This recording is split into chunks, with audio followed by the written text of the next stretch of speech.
Hello everyone, welcome to this week's Astrology News Report, an alternate view of world events as seen through the lens of Vedic Astrology, presented by yours truly, Ron Berger. Today is January 4th, 2015. So let's take a look at the week that was, and how the planets' positions in the zodiac matched up with the past week's events. In a country's chart, the 10th house is the house of the leader, the king, or in this case, the president.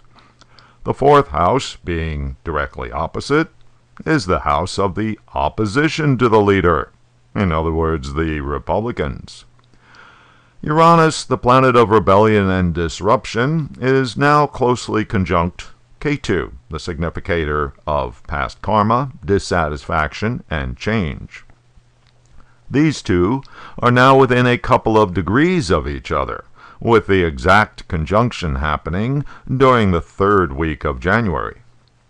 In the USA chart, the Uranus-Ketu combination is affecting the 4th house, the house of the opposition, the Republicans. Meanwhile, Rahu, a significator of transformation, is transiting in the USA 10th house, close to the natal Saturn, the planet of control, order, and stability. Uranus, on the other side of the zodiac, via its direct aspect, threatens Saturn with its energy of disruption. The new Congress, now fully Republican-controlled, will be seated this week.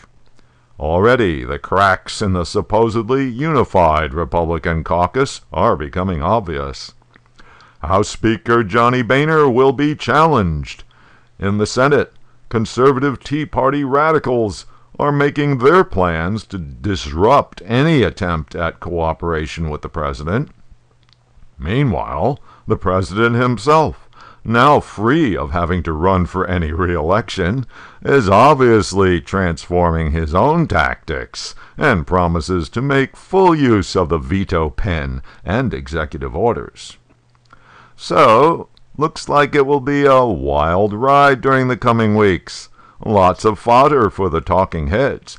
Oh yeah, and note that Mercury, planet of the media, is now conjunct Venus, planet of entertainment, for the next 3 weeks. On Monday, December 29th, Venus entered Capricorn, followed by Mercury on Wednesday, December 31st. That puts Venus, the planet of harmony and agreement, plus Mercury, the planet of rational thinking, in the practical, realistic sign Capricorn. The dictator of the Hermit Kingdom, North Korea, was smitten by the rational idea of making amends with his southern neighbor. In his New Year's address to the nation, Jong Un expressed a desire to have a high-level summit with South Korea to find some common ground. But not all is nice for the Hermit Kingdom. Just a few days later, as his very first executive order of 2015, President Obama announced sanctions against North Korea as the first form of official retaliation for North Korea's alleged cyber attack on Sony Pictures. Astrologically, the problem is, even though Venus and Mercury are in practical Capricorn, in the USA natal chart, Saturn, the planet of enforcement, is now transiting in the 12th house, the house of penalties and punishments, which is also the house of foreign countries. Ketu is the significator of the unseen world, which includes microorganisms. Uranus is the planet of the unexpected, and the 4th house of a country's chart is the house of the common people. This year's influenza season turns out to be surprisingly virulent. It has started earlier than expected and is sending more patients to the hospital, raising concerns that this could be a more severe outbreak than in recent years. The flu vaccine, produced months in advance, turns out to be targeted at a flu strain, which is not the really bad one circulating this winter. 36 states are now experiencing high levels of flu activity, according to the Centers for Disease Control and Prevention. The CDC has officially declared it an epidemic. The situation is expected to get much worse.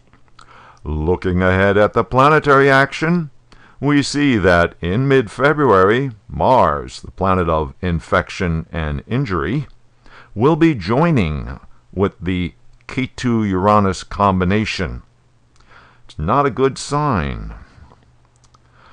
Okay, that's all the time I have for this week's Review of the Week. You can keep up with daily astrological developments and contribute your own thoughts by following me on Twitter @AstroNewsReport. So, until next week,